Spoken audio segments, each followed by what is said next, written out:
Hi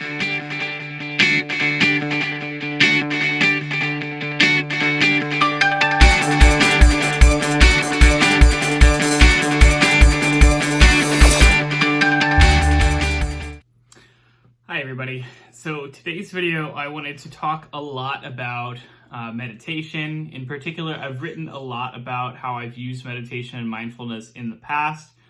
For example, I wrote a post a very long time ago about when I PR'd my deadlift for 550 pounds, 250 kilo.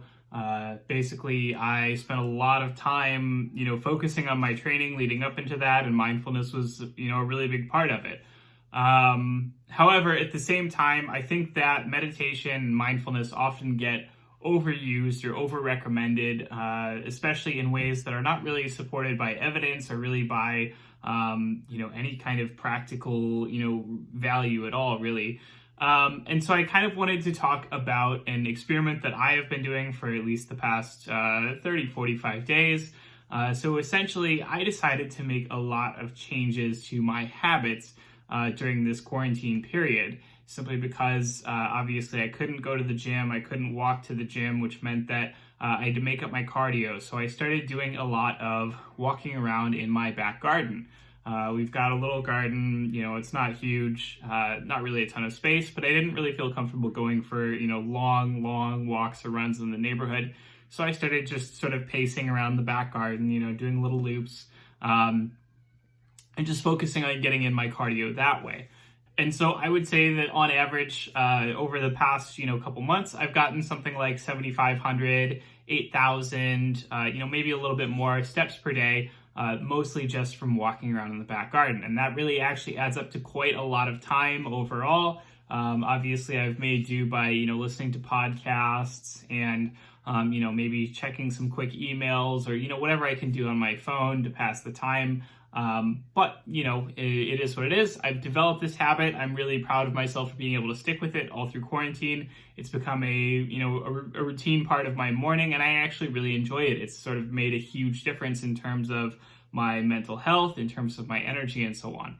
And I also decided that I would quit playing video games, not entirely, but I would basically stop playing video games again to the point where that sort of took up most of my free time, or that was sort of my primary, activity for enjoyment, simply because I realized that there were a lot of ways in which that was holding me back. And I actually wrote a blog post about that a couple of weeks ago. So if you're interested in checking that out, I will put a link in the description.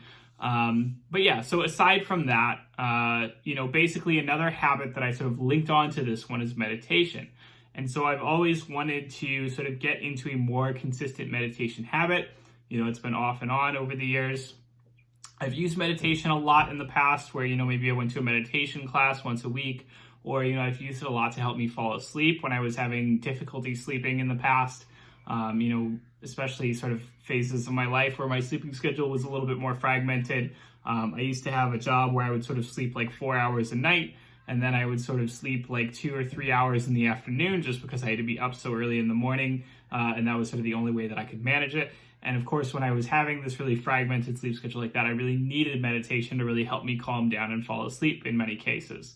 I've struggled to really make that a regular part of my daily schedule. And so that was something that I wanted to do this time as well. So what I did was I started using an app basically, that just gives you a little bit of white noise so that you have sort of a background noise so you can drown some things out. And I've been focusing on just meditating for 10 minutes a day. And at this point, I've been doing it now for, I believe, 40 days straight. So I have been able to manage doing it consistently. I typically do it in the morning after my walk. So I'll do, a lot of walking in the morning, and then I'll sit down and do a little bit of meditation in the back garden and, just sit there for 10 minutes, relax, calm down, and then go on with the rest of my day. And so, you could argue about, okay, is 10 minutes enough? Do I need to be doing 20 minutes? Do I need to be doing 30 minutes to get optimal results? And, all sorts of stuff like that. But the reality is that 10 minutes is a good amount of time for me. It's something that I can focus on. I'm always, I'm a very anxious person. I'm always a very sort of, agitated person. I like to be moving. I like to be doing things. So slowing down and focusing on meditation, even just for 10 minutes is a bit challenging for me. But I've been able to nail down 10 minutes. And I think that that's sort of again, something that fits into my schedule and something that's appropriate for me. Maybe you should do more, maybe you should do less. I don't know. It's different for every person, obviously. But what is the result? Basically, what have I gotten out of this? Well, I'm feeling better. I've been calmer. I've been more productive while also being lazier. Something that I talked about in that blog post that I've linked below is basically just that something that happens when you free up your schedule is that you can both be more productive because, you can work more, and you can also be lazier in the sense that you can just sort of spend more time goofing around and not doing anything. And, those two things aren't necessarily, conflicting. You can definitely free up time in your life and you can focus on being both more productive and more lazy, and that's fine. That's normal. Most people are pretty lazy a lot of the time, and that's sort of a normal human condition. That's a healthy thing. But can I say that my life is significantly better due to the meditation? I don't know. There's a big problem that some people sort of have where they change their lives and maybe they change 5 or 10 things at a time. So, maybe they start exercising more, maybe they start eating better, maybe they start sleeping better, they start meditating, they start doing X and Y and Z, and then which of those things can you say is sort of the cause of, say, feeling better or feeling calmer or sleeping better? Well, you don't know, right? Because it's a lot of things. It's a lot of different interventions that you've done at once, and you can't really separate those, yourself within your life as if this were, a sort of study where you could pick apart the pieces and you could send, one test group to meditate and one test group to exercise and one test group to, focus on sleeping. You can't do that, right? It's your life. So, when you're doing a lot of changes all at one time, you can't really say which thing is the thing, the one thing that fixed everything, because it's probably not the one thing. It's probably a bunch of smaller things adding up together. And so, would I say that meditation has been some huge sort of key to, an explosion of creative energy or anything like that? I honestly couldn't tell you. I don't really feel that different. Honestly, I'm enjoying the meditation. I'm enjoying the routine. I'm enjoying the ability to stick to it. It's definitely helping something.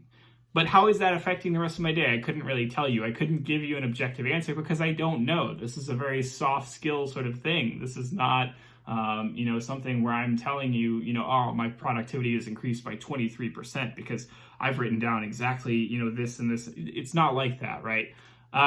So, I couldn't tell you exactly, what I'm getting out of it. I'm certainly enjoying it. I'm certainly feeling like I'm getting something positive out of it, but that's really sort of the limit of things. Something that I really hate is when people say, I did this thing and it changed my life. Well, that's literally always true. Like, that's a tautology. When you're saying that your life was one way and then you changed it by doing a thing, and then you're saying, now my life is permanently changed. Well, obviously, of course your life is permanently changed. Does that mean that it's better? Does that mean that it's worse? Does that mean that it, benefited you in some way? Does that mean that, it was basically the exact same, but you changed this one thing, and so your life is permanently different, even though it's not necessarily better or worse? You don't know.